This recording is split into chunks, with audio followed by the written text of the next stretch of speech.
Keiser's been building group cycling bikes for 15 years now.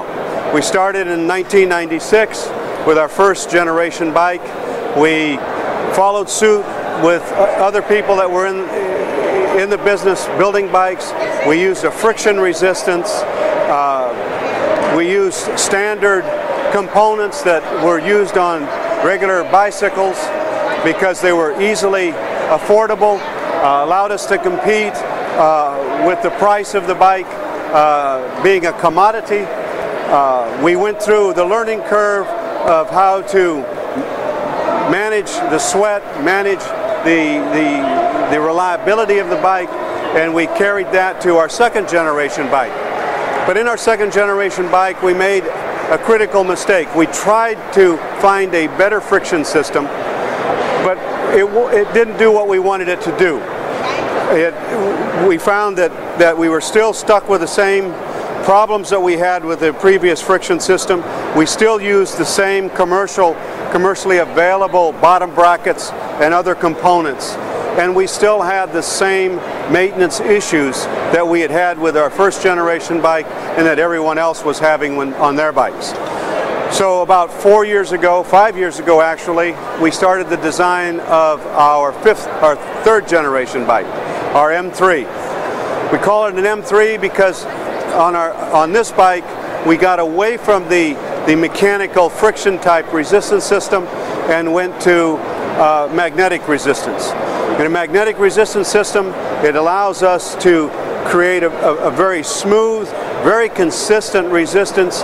We have no parts that touch. We have nothing that wears out, eliminating our maintenance issues. It's an extremely quiet bike and smooth bike. On top of that, we decided we're not going to use commercially available bicycle components because we were tired of having problems with them. So we chose to build all of our own parts. We designed our own bottom bracket. We make our own bottom bracket shell.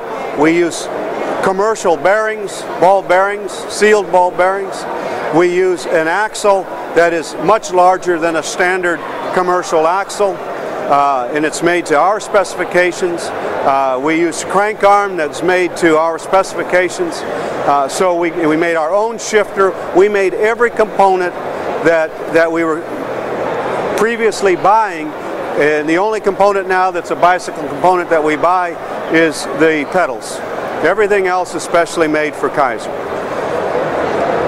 The eddy current device requires an aluminum flywheel because we have to have a conductor of electricity to pass through a magnetic field. The magnets are housed behind the magnet cover, and as the shifter is moved up there, it rotates the magnets, and the more of the magnet that moves into the flywheel, the greater the resistance. As we move the magnets away from the flywheel, the resistance becomes less. Now, we built also into this bike a bike computer, a computer that we wanted to make very simple but give all of the necessary information. And the primary information we wanted to give was power. Now, the only way we were going to get power from this was to know exactly where the magnet is and how much resistance it's creating at that point, given the RPM or the speed of the crank arm. So inside of here we have a circuit board that picks up the speed of the crank and also knows the position of the magnets. That information is sent up to the magnet, or to the computer. Let me start the bike. When the computer first comes on, we show the total distance that the bike has been ridden. That is for service, to be able to record the history of the bike and when they might have done service. After 10 seconds, that disappears. We show now a trip odometer, so it tells me how far I've ridden on this particular exercise session. It also tells me what gear I'm in. We have gears from 1 all the way to 24.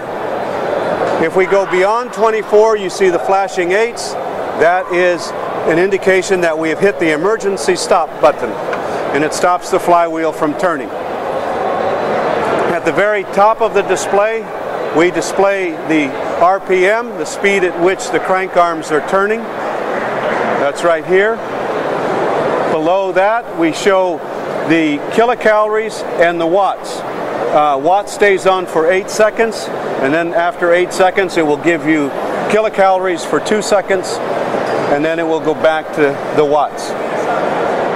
If you had a heart rate monitor on, I would show my heart rate here. I'm not wearing a chest strap at this point, so you're not going to see my heart rate. This is the elapsed time that I've been riding. You can see as I increase the gear number here, you're going to see the watts go up. Because the harder I have to pedal and the faster I turn the crank, the more watts I generate. Now that we had developed a successful resistance system and a proven resistance system, we've already had this bike now in production for 4 years. We know how robust our system is. So we decided to take this same resistance system and put it on an indoor walking type device, an elliptical, a very short elliptical machine. So let's walk over here and I'll show you that. You can see the similarity between the resistance system. You see the flywheel in here, you see the large pulley here, same as you saw on the bike. We basically took those same crank arms, attached the pedals to that and the arms so that we could then go through the same type of motion. You see the circular motion back here just as if it were a bicycle, except now we have an elliptical trainer. We built it short so that we could put a lot of these elliptical trainers in a room and do the indoor walking type classes. The computer system, the resistance system is all the same. So now with our newest product, we took our bike. You recognize all of this part back in here. Same magnetic resistance system, same shifter, same computer, but we put an upper body mechanism on. To make that work, we had to put another crank, a little short crank in here, so you see how things work here. So as this crank goes around, it then controls this drag link, and that operates the upper handles. I'm capable of taking my feet off of the bottom and moving, just only generating the power from the upper body by placing my feet here. I'll get up and I'll demonstrate that here in a second. So you can see here that I'm using both my feet and my upper body to generate my power. If I want, I can use only my feet, or I can use only my upper body.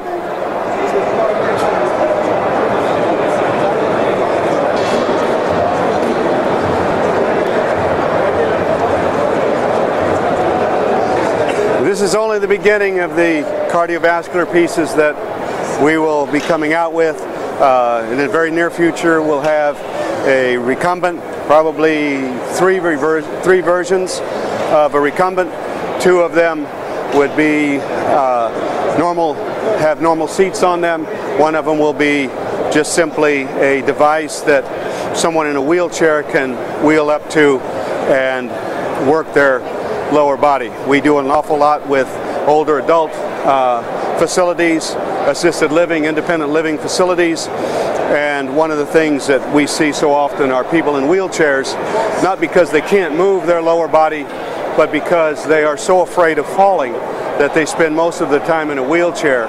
We're trying to get them developed so that they can build the strength and power back into their legs so that we can get them out of the wheelchairs and back on an independent lifestyle. So we're trying to encourage them to be able to wheel up to a small recumbent pedaling mechanism that they can develop their lower body with. Thank you for listening to the story of Keiser and the products that we build, and we look forward to introducing more products to you in the future.